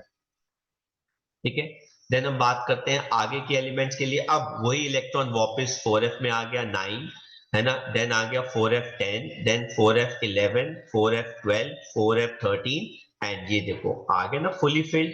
तो ये टर्बियम का जो स्टेबल स्टेट है वो क्या आ जाएगा, +2 आ जाएगा, है ना, क्योंकि वो क्या हो गया, फुली फिल्ड हो गया। ठीक है, एंड देन आ गया ल्यूटिटियम जो आखिरी एलिमेंट है। तो फुली फिल्ड होने की वजह से अगला इलेक्ट्रॉन 5d में वापस आ गया। इसका स्टेट कितना आ जाएगा, +3। +3 में ये क्या आ जाएगा, फुली फिल्ड आ जाएगा। तो इस वजह से लैंथेनम का जो कॉमन ऑक्सीडेशन स्टेट है बेटा वो +3 है, लेकिन कुछ एलिमेंट +2 शो करते हैं ड्यू टू फुली फिल्ड या half filled stable 4f orbital. तो यही 4-5 एलिमेंट की कॉन्फ़िगरेशन जो है वो इंपॉर्टेंट मानी जाती है डी के अंदर, एफ ब्लॉक के अंदर। ये कलर्ड आयंस बनाते हैं क्योंकि इनके पास अनपेयर्ड इलेक्ट्रॉन है जो क्या शो करते हैं, एफ ट्रांजिशन पार्शियली फिल्ड होने की वजह से। लैंथेनम आयंस जो है वो पैरामैग्नेटिक है क्योंकि इनके पास अनपेयर्ड इलेक्ट्रॉन्स हैं 4f ऑर्बिटल के अंदर। मार्क करना very very important, that is atomic और आयनिक रेडियाई, जिसको हम कहते हैं लैंथेनाइट कॉन्ट्रैक्शन। कहते हैं दोनों, अगर आप बात करें एलिमेंट की, तो ये हो गया बेटा न्यूक्लियस 1 2 3 4 5 6। अब 6s के अंदर बेटा 2 इलेक्ट्रॉन है, 5d में कितने आ रहे हैं, 1 आ रहे हैं, और ये हो गया बेटा 4f। यहां पे कितने आ रहे हैं, 1 से 14।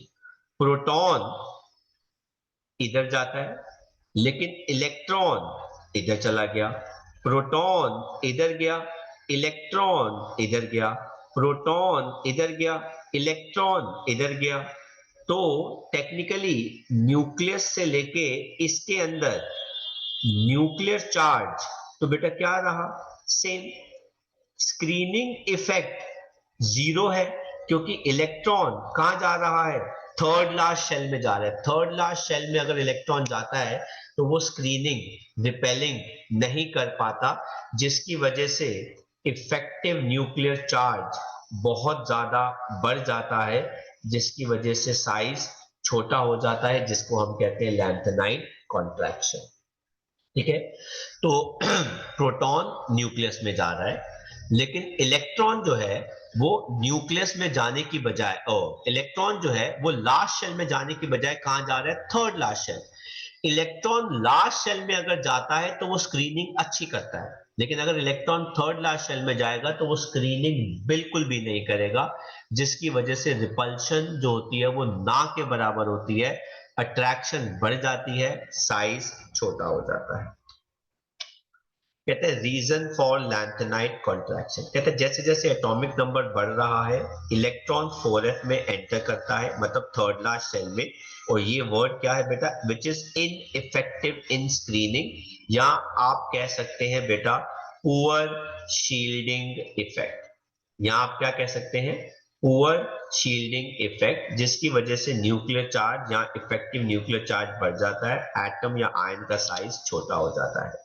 अब साइज छोटा होने की वजह से क्या क्या कॉन्सिक्वेंसेज आते हैं, कहते हैं एटॉमिक साइज सेकंड और थर्ड सीरीज का ऑलमोस्ट बराबर होता है। मैंने पहले जब शुरू किया था तो मैंने बताया था लैंथेनाइड कॉन्ट्रैक्शन के बारे में, ऑलमोस्ट सेम है।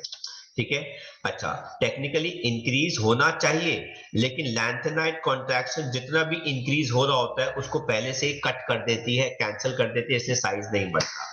सेपरेशन, अब इनके साइज ऑलमोस्ट सेम होने की वजह से इनकी प्रॉपर्टीज भी सबकी ऑलमोस्ट एक जैसी हैं, तो इनको सेपरेट करना हमारे लिए बड़ा मुश्किल हो जाता है। मतलब एक ही जगह पे सारे लैंथेनाइड्स आपको मिल जाएंगे, क्योंकि सब एक जैसा ही बिहेव करते हैं। हाँ, आप आयन एक्सचेंज मेथड से, इसका अगर मैं एक और नाम लूं तो इसे हम कहते हैं डबल डिस्प्लेसमेंट मेथड रिएक्शन, लेकिन वो आयनिक कंपाउंड्स के लिए होती है। आप आयन एक्सचेंज मेथड से इनको क्या कर सकते हैं, सेपरेट कर सकते हैं।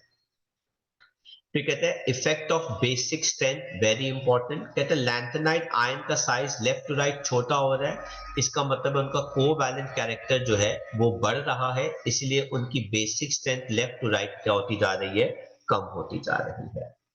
ऑक्सीडेशन स्टेट, इनका सबसे कॉमन स्टेट कितना है, +3, उसमें लैंथेनम आता है 4f0, गैडोलिनियम आता है हाफ फिल्ड, ल्यूटिटियम आता है फुली फिल्ड। +3 के अलावा ये +2 और +4 भी शो कर सकते हैं सॉलिड और एक्वस सॉल्यूशंस के अंदर। थोड़ी बहुत इरेगुलरिटीज भी देखी गई हैं इनकी आईई के अंदर, क्योंकि इनके ऑर्बिटल हाफ फिल्ड या जब कंप्लीटली फिल्ड हो जाते हैं तो इरेगुलरिटीज शो करते हैं। वेरी नाइस, एक सीरियम है जो +4 स्टेट अच्छा खासा शो करता है, क्योंकि इस स्टेट में उसको नोबल गैस कॉन्फ़िगरेशन मिल जाती है। तो अगर आप सीरियम से इलेक्ट्रॉन लूज करवा देते हो तो वो कहेगा कि भाई मुझे मेरा इलेक्ट्रॉन वापस कर दो। इलेक्ट्रोड पोटेंशियल सीरियम 4 पॉजिटिव की आज की वैल्यू बहुत ज्यादा है।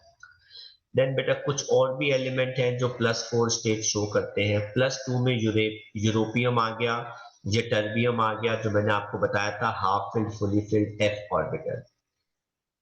टर्बियम +4 में हाफ फिल्ड आ गया, तो सीरियम +4 में आयरन से इलेक्ट्रॉन लूज करवा देगा, कहेगा भाई मुझे 2 इलेक्ट्रॉन मैं गेन करना चाहता हूं, और फेरस को फेरिक बना देता है। समेरियम पानी के अंदर इलेक्ट्रॉन जो है वो क्या करवा देता है, गेन करवा देता है, किसको, H पॉजिटिव को, और उसको क्या बना लेता है, हाइड्रोजन गैस। खुद इलेक्ट्रॉन क्या कर देता है, लूज कर देता है, तो it is a good reducing agent. ये क्या हो गया, रिड्यूसिंग एजेंट। सीरियम क्या हो गया, ऑक्सीडाइजिंग एजेंट।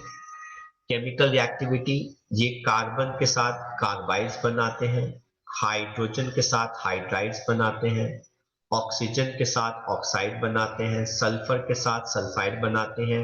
सबके अंदर इनका +3 स्टेट ज्यादा डोमिनेटिंग है, लेकिन सीरियम वाला जो है वो +4 की फॉर्म में बनाता है, जो हम आपको बता चुके हैं। इनके ऑक्साइड्स पानी में इनसॉल्युबल होते हैं। कार्बन डाइऑक्साइड के साथ ये कार्बोनेट्स देते हैं +3 स्टेट के अंदर। तो आप देख सकते हैं एसिड से ये हाइड्रोजन गैस लिबरेट करा देंगे। हैलोजेंस के साथ लैंथेनम ट्राइहैलाइड, पानी के साथ lanthanum trihydroxide hydrogen gas, carbon के साथ lanthanum dicarbide, lanthanum nitride, lanthanum sulphide, lanthanum oxide. ये लैंथेनम का मतलब पूरी लैंथेनाइट सीरीज की मैं बात कर रहा हूँ। कोई लैंथेनम जो है एलन जब क्या कहते हैं रिप्रेजेंट करते हैं, तो वो पूरी लैंथेनाइट सीरीज की बात कर रहा है यहाँ पे। तो आप सिर्फ एक पर्टिकुलर लैंथेनम को ही मत ले लेना। तो एलन इज लैंथेनाइट सीरीज। कहते हैं ये आयनिक है, नेचर में कलर्ड है, पैरामैग्नेटिक होते हैं अनपेयर्ड इलेक्ट्रॉन्स की वजह से, ये इकट्ठे भी एग्जिस्ट करते हैं, केमिकल सिमिलर है साइज के अंदर and difficult to separate. Uses इनके ये आ जाते हैं। सबसे इंपॉर्टेंट यूज इसका कहाँ पे आता है बेटा, मिश मेटल। ये एलॉय होता है लैंथेनाइड्स का, आपको कॉम्पोजिशन याद नहीं करना। It is use for gas lighters, flame throwing tank. Misch metal का एलॉय मैग्नीशियम के साथ बेटा बुलेट, शेल्स और लाइटर फ्लिंट्स के लिए काम आता है। सीरियक सल्फेट होता है जो ऑक्सीडाइजिंग एजेंट के फॉर्म के अंदर काम आता है। ये कोई भी ज्यादा खास पूछते नहीं है बेटा इसके अंदर। देन हम बात करते हैं इसके अंदर अगले टॉपिक की, जो है एक्टिनाइड्स। कहते हैं इसके अंदर इलेक्ट्रॉन जो है वो 5s ऑर्बिटल में जाता है। एक्टिनियम 89 से लेके थोरियम 90 से लॉरेंशियम 103 इसके अंदर आते हैं। ज्यादातर इसके एलिमेंट्स रेडियो एक्टिव हैं, इनको स्टडी करना लैब में मुश्किल है। यूरेनियम के बाद वाले ट्रांस यूरेनिक एलिमेंट्स कहलाए जाते हैं और उनको न्यूक्लियर केमिकल रिएक्शन से बनाया जाता है, क्योंकि नेचर में ये एग्जिस्ट नहीं करते, काफी खतरनाक है। जनरल कॉन्फ़िगरेशन इनकी बेटा क्या होती है, 5f 1 से 14, 6d01, 7s2। ऑक्सीडेशन स्टेट इनका भी +3 होता है, जैसे थोरियम +4 शो करता है, प्रोटैक्टिनियम +5, यूरेनियम +7, नेपटूनियम +7 तक चला जाता है, यूरेनियम +6 तक चला जाता है। अच्छा, इनके 5f 60 और 7s ऑर्बिटल के बीच में एनर्जी गैप काफी ज्यादा है, इस वजह से ये ज्यादा ऑक्सीडेशन स्टेट शो कर सकते हैं एज कंपेयर टू लैंथेनाइड वाले एलिमेंट्स, लैंथेनाइड सीरीज। क्योंकि एनर्जी गैप कम है तो ज्यादा इलेक्ट्रॉन जो है वो लूज कर सकते हैं। ये सिल्वरी व्हाइट अपीयरेंस होते हैं, डेंसिटी काफी ज्यादा है, आईई बहुत कम है, नेचर में रेडियो एक्टिव होते हैं।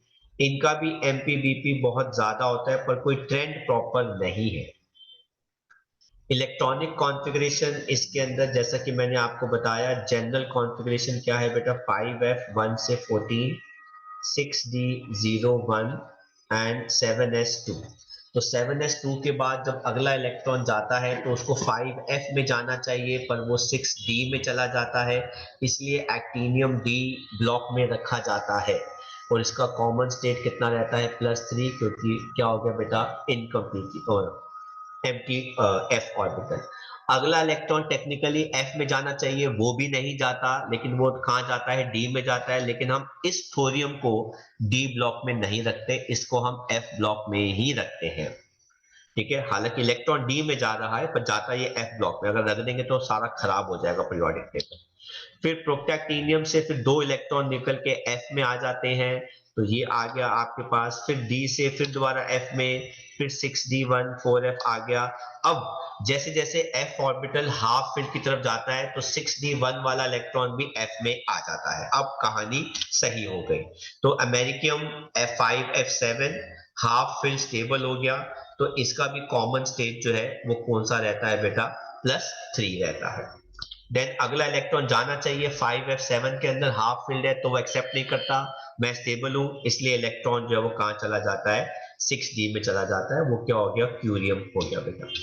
देन फिर दोबारा वही कहानी और 5f14 की स्टेबिलिटी आती है। वंस 5f14 आ गया उसका स्टेट कौन सा है, +3।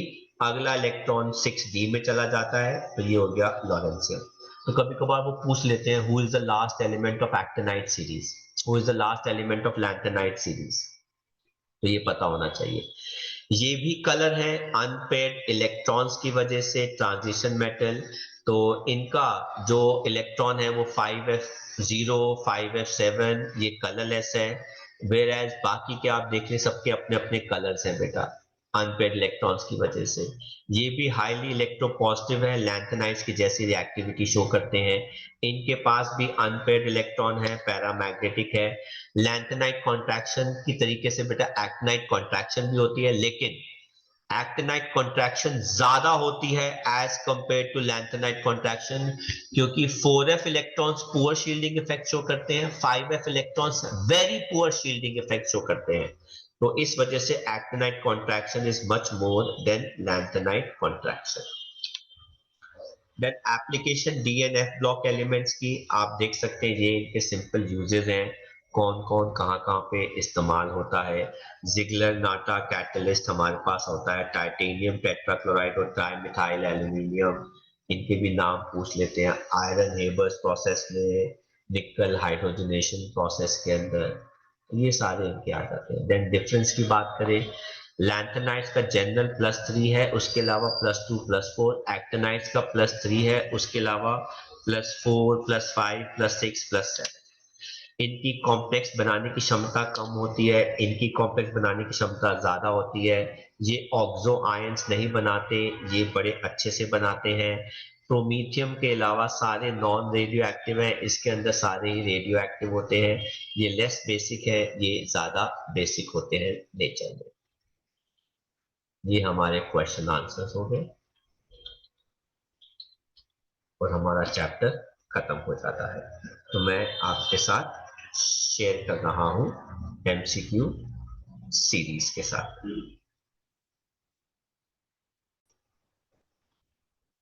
तो बेटा ये हमारी एमसीक्यू शीट आ गई आपके सामने, ठीक है। तो मैं आपके साथ क्वेश्चन आंसर्स शेयर कर रहा हूं और आप शुरू कीजिए, फिर हम इनके आंसर्स जो है वो डिस्कस करें।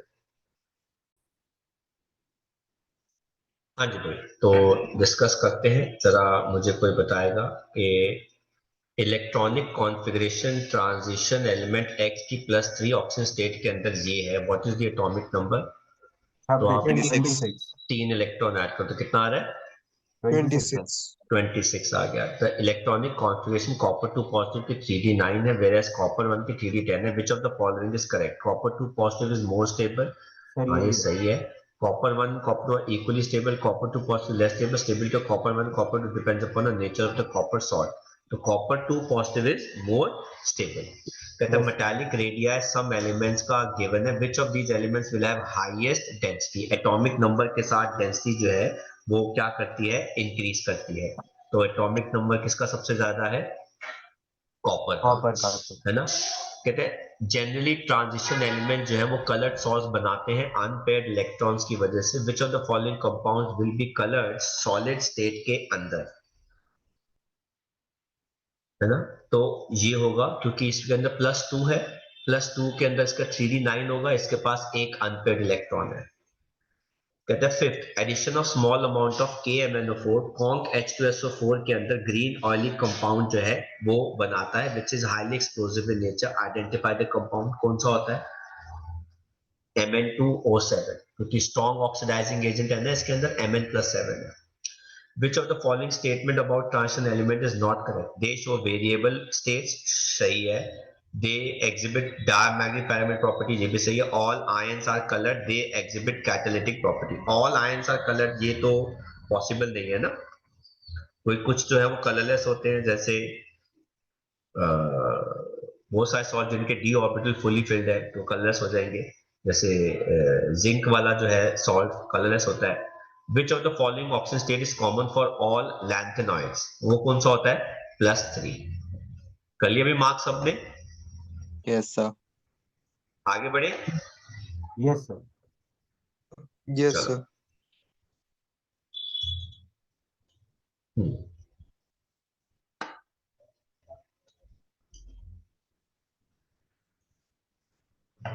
तो बात करते हैं एक, कहते हैं which of the following reaction जो है इसके अंदर डिस्प्रपोर्शनेशन रिएक्शन है। एक तो ये वाली है,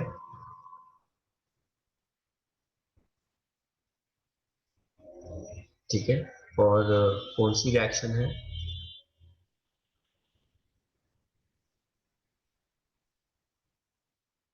और आई बिलीव 2 है, 1 एंड 2 है ना। 1 एंड 2 जो है इसके अंदर डिस्प्रोपोर्शनेशन रिएक्शंस है। कहते हैं जब KMnO4 सॉल्यूशन को ऐड करते हैं ऑक्सैलिक एसिड के अंदर, डीकलराइजेशन जो होता है वो स्लो होता है इन द बिगनिंग, लेकिन बाद में वो इंस्टेंटेनियस हो जाता है। क्यों? कार्बन डाइऑक्साइड इज फॉर्म्ड है ना, reaction is exothermic, MnO4 कैटलाइजेस the reaction. नहीं, Mn2 पॉजिटिव जो होता है वो क्या एक्ट करता है एज अ ऑटो कैटलिस्ट, तो इसलिए वो रिएक्शन को क्या कर देता है, आगे फॉरवर्ड जो है बढ़ा देता है। फिर कहते हैं 10th question, which one of the following does not correctly represents the correct order of the property indicated against it? Titanium, vanadium, chromium, manganese, increasing number of oxidation state। Manganese के तो सबसे ज्यादा होते हैं, उससे अच्छा विच इज नॉट करेक्ट, हाँ तो ये तो करेक्ट हो गया। कहते हैं टाइटेनियम, वैनेडियम, मैंगनीज और chromium increasing second ionization enthalpy, second ionization enthalpy, हाँ ये भी करेक्ट जा रहा है, ठीक है। In increasing melting point, and ये हो गया इंक्रीजिंग मैग्नेटिक मोमेंट, तो विच इज नॉट करेक्ट इसके अंदर,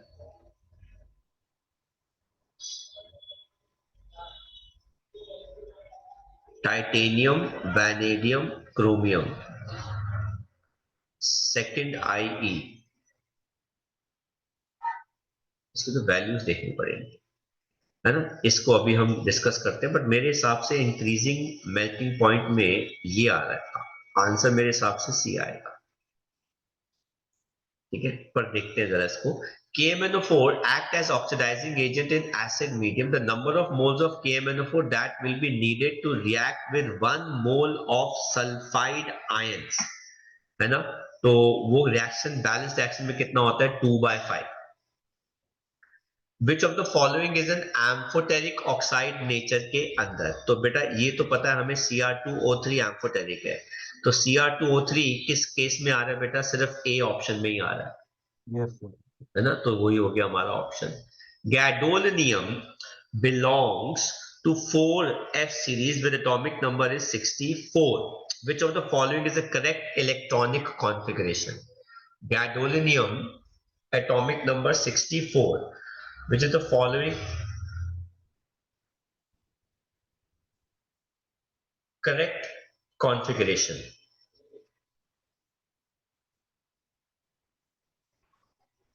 तो इसके लिए हमें गैडोलिनियम का एटॉमिक नंबर पता होना चाहिए। आप दूसरी स्क्रीन देख पा रहे हैं जो मैंने शुरू कर शेयर, नहीं अच्छा वो तो नहीं देख पा रहे होंगे ना आप, No, sir. किसी के पास नो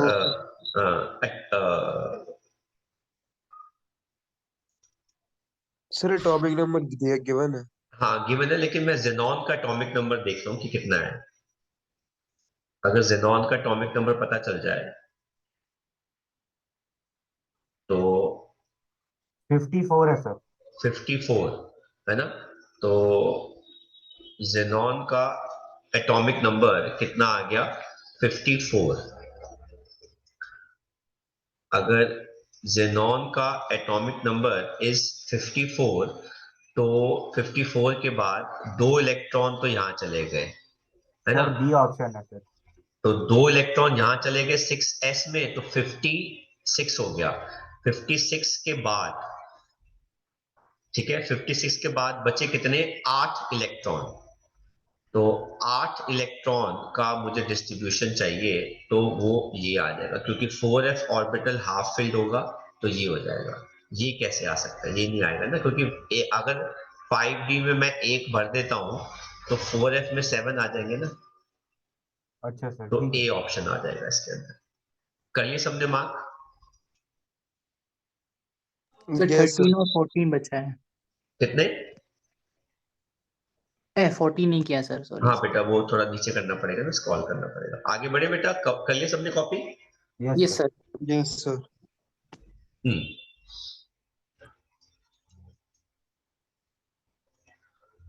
देन बेटा हमारे पास आता है नेक्स्ट, कहते हैं identify the incorrect statement among the following. Lanthanide contraction is accumulation of successive shrinkage, true. There is a decrease in the radii of atom or ion as one proceeds from lanthanum to lutetium, true. As a result of lanthanide contraction, the properties of 4D series of transition element have no similarities. This is the incorrect statement. Sir होती है similarity. हाँ, similarities होती है। The magnetic moment is associated with the spin angular momentum of the orbital electron. Spin only magnetic moment of chromium 3 positive ion. Chromium 3 के पास 3 electron unpaired होते हैं, तो sir B option. B option आ जाएगा इसके अंदर। KMnO4 is oxidizing agent in alkaline medium and it oxidizes iodide ions को किसके अंदर? आयोडेट के अंदर, है ना? Which of the following statement is not correct? Copper liberates hydrogen gas from acid, तो बेटा यही not correct हो गया, it doesn't liberate। ठीक है, फिर कहते हैं actinides exhibit greater number of oxidation states than lanthanide, the main reason is more energy difference between, नहीं ये तो है ही नहीं। मार्क कर लिया बेटा सबने answers? Yes yes sir. Sir. More Yes, sir. Energy difference between, नहीं बेटा ये तो नहीं है, है ना? लेस एनर्जी डिफरेंस होता है ना बच्चे? यस हाँ, सी ऑप्शन। तो ऑप्शन कौन सा आ जाएगा? सी आ जाएगा। कहते हैं why is HCl not used to make medium acidic in nature, क्योंकि है ना both HCl KMnO4 no, KMnO4 oxidizes HCl, हाँ तो ये बी ऑप्शन हो गया। Which element among the lanthanide has the smallest atomic radii? तो बेटा जो इसका लास्ट एलिमेंट होता है उसका स्मॉलेस्ट एटॉमिक रेडियाई जो है वो होगा। तो लास्ट एलिमेंट कौन सा होता है बेटा लैंथेनाइड्स का? लुटिटियम। In acidic medium 1 mole of MnO4 ion accepts how many moles of electrons in the redox reaction? तो बेटा 5, या तो 3 करता है या 5 करता है, तो 5 सबसे ज्यादा आएगा, 3 है नहीं। Which of the following divalent ion in 3D sees the highest value of magnetic moment? 3D5 कौन होगा? चेक करना पड़ेगा। Mn2 positive is 3D5। कहते हैं colour of titanium for 3D positive is what? Colourless, क्योंकि 3D 0 है। Potassium permanganate titration are not performed in presence of HCl because HCl is oxidized to chlorine. Chlorine sir ऊपर आ गया था यार। Identify the species that is green in color. तो green colour की species जो है वो कौन सी होती है? CrO4 2-। Identify the species which is, हाँ तो CrO4 2- है ना, क्रोमेट आयंस। फिर कहते हैं 26, कहते हैं among the following series of transition metal ion the one which where all metal ions have 3D2 electrons, तो कोई बीच बीच में से चेक कर लो कौन कौन सा आएगा 3D2, है ना? Mn ये तो 3D2 होता है +5, है ना? और कहीं पे दे रखा है Mn+5? नहीं दे रखा, है ना? तो इसका मतलब है फिर यही एक ऑप्शन है। सिंपल सी बात है। Is that clear? तो 3D2 एक ही है Mn+5, और Mn+5 किसी और में आ ही नहीं रहा, तो यहीं से हमें पता चल गया बेटा, दिमाग लगाने की हमें ज्यादा जरूरत नहीं पड़ी, मेहनत करने की।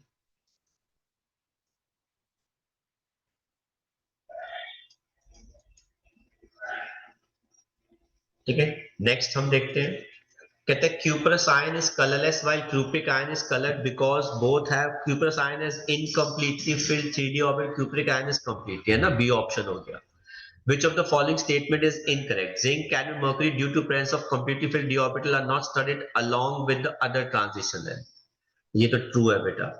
कहते हैं zinc cadmium mercury have low melting point in comparatively, ये भी ट्रू है। metallic bonding made by elements with 3D5 configuration stronger as compared to metallic bonding made by, ये भी ट्रू है। metals of 5D series form strong metallic bondings as compared to 3D series, ये गलत है, ये होगी incorrect statement।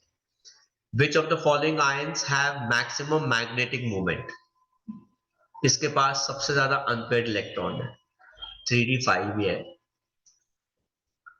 Magnetic nature of elements depends upon presence of unpaired electrons. Identify the configuration of transition element which shows highest magnetic moment. इसके पास सबसे ज्यादा unpaired electron होंगे, वही 3d5 बी है। ऑप्शन। कहते हैं there are 14 elements in actinide series, which of the following element does not belongs to the series? Actinide series के अंदर कौन बिलोंग नहीं करता?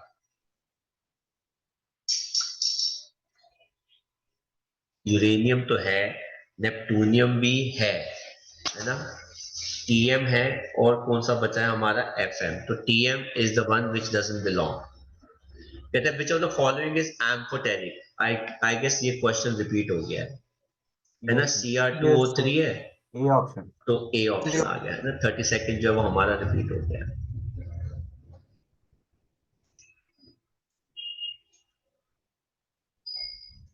आगे बढ़ते हैं।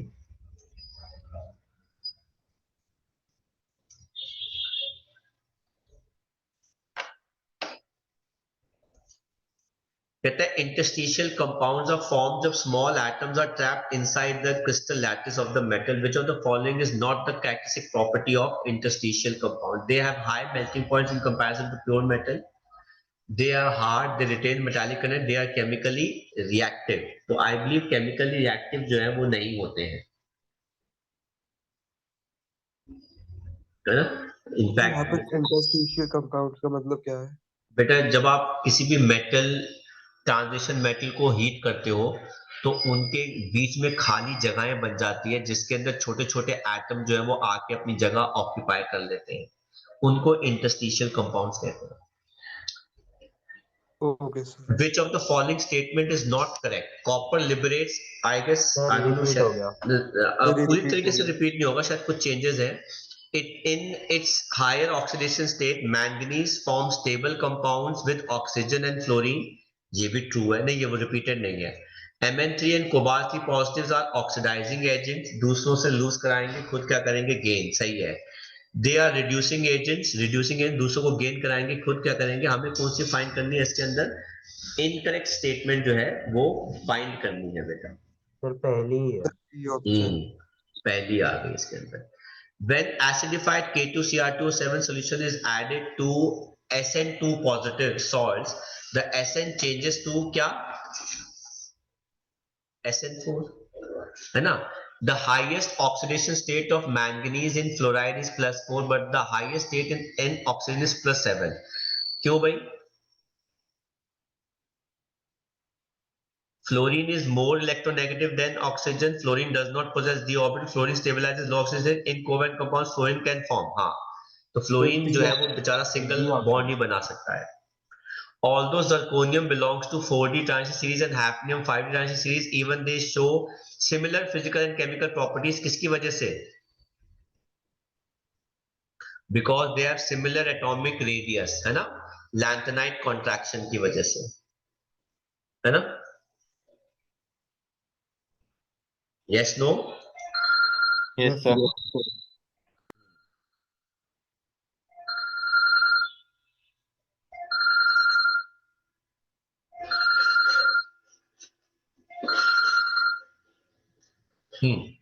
नेक्स्ट देखते हैं बेटा।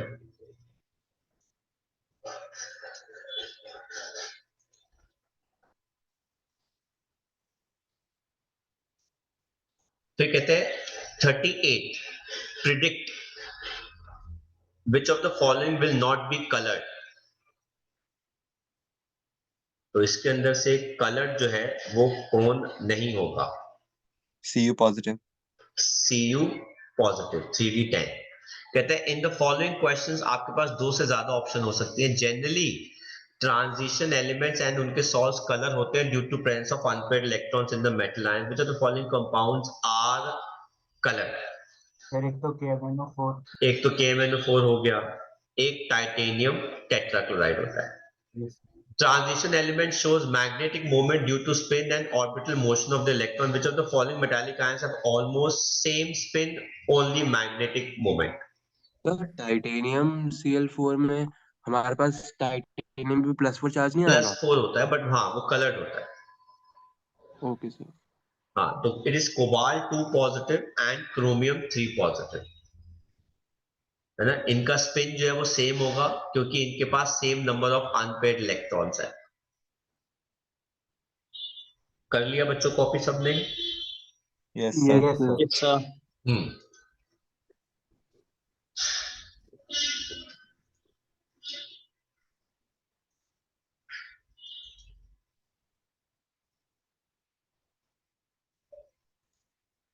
फिर कहते हैं in the form of dichromate ion, chromium 6 is an oxidizing agent, while in the acidic medium molybdenum 6 is forming this compound and tungsten 6 in this compounds are not formed. Why? क्यों भाई, ऐसा क्या है कि भाई इस केस में नहीं होता? कहता है क्योंकि मोलिब्डेनम का 6 और टंगस्टन का 6 जो है वो क्रोमियम 6 से क्या हो जाएंगे, ज्यादा स्टेबल हो जाएंगे, क्योंकि क्रोमियम जो है बेटा वो 3D सीरीज को बिलोंग करता है और ये दोनों जो है वो 5D और 6D सीरीज को बिलोंग करते हैं। तो ये ज्यादा 4D और 5D को बिलोंग करते हैं, ज्यादा स्टेबल होते हैं बेटा, नीचे के एलिमेंट ज्यादा स्टेबल आ जाते हैं। दूसरा, नीचे के एलिमेंट्स या हैवियर एलिमेंट्स जो है वो ज्यादा बड़े ऑक्सीडेशन स्टेज जो है वो शो कर सकते हैं as compare to 3D series. कहते हैं which of the following actinide shows oxidation state up to 7, मतलब 7 तक कौन कौन जा सकता है? Pu जा सकता है और नेप्टूनियम जो है वो जो है जा सकते हैं बेटा, ये अप टू 7 तक जा सकते हैं। कहते हैं जनरल कॉन्फ़िगरेशन एक्टिनाइड सीरीज की जो है वो ये होती है, which of the following actinides have 1 electron in 6D series. तो जब ये आप कॉन्फ़िगरेशन करोगे तो आपको पता चलेगा कि उसके पास यूरेनियम के पास 6D सीरीज होता है, जो आप इलेक्ट्रॉनिक कॉन्फ़िगरेशन को रेफर करके पढ़ सकते हैं। Which of the following lanthanide shows +2 oxidation state besides the characteristic oxidation state of +3? तो +2 कौन शो करता है? यूरोपियम। एक तो यूरोपियम शो करता है और कौन शो कर सकता है? लिटर्बियम।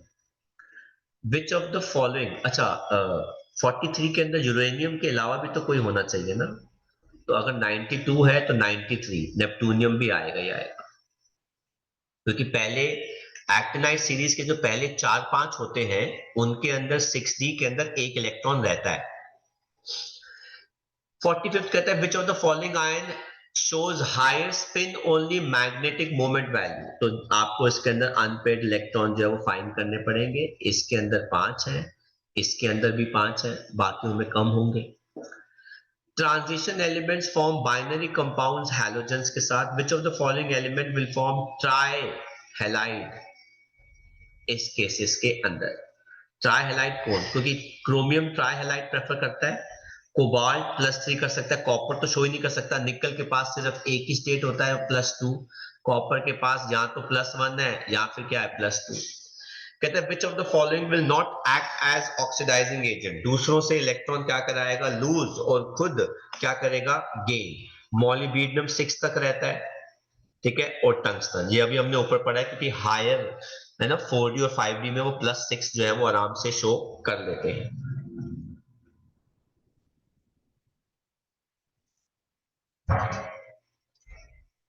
देन हम बात करते हैं इसकी। कहते हैं ऑल्दो +3 स्टेट जो है वो कैरेक्टराइज प्रॉपर्टी होता है लैंथेनाइड्स की, लेकिन सीरियम जो है वो +4 स्टेट जो है वो शो करता है ना। क्यों शो करता है भाई? क्योंकि इसकी टेंडेंसी होती है नोबल गैस कॉन्फ़िगरेशन शो करने की, है ना, और इसके पास F0 अटेनमेंट की भी टेंडेंसी जो है वो होती है। Yes, sir. है ना। तो हमने सारे MCQs जो है इस चैप्टर के हमने कर लिए हैं, बाकी के आप इनको प्रैक्टिस कर सकते हैं, रिवाइज कर सकते हैं। मैं असाइनमेंट जो अब कल आप लोग आओगे तो मैं आपके साथ शेयर कर ही दूंगा, ठीक है।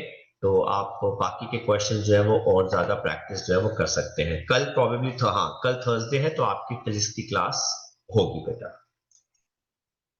Okay, sir. ओके बेटा। Okay sir.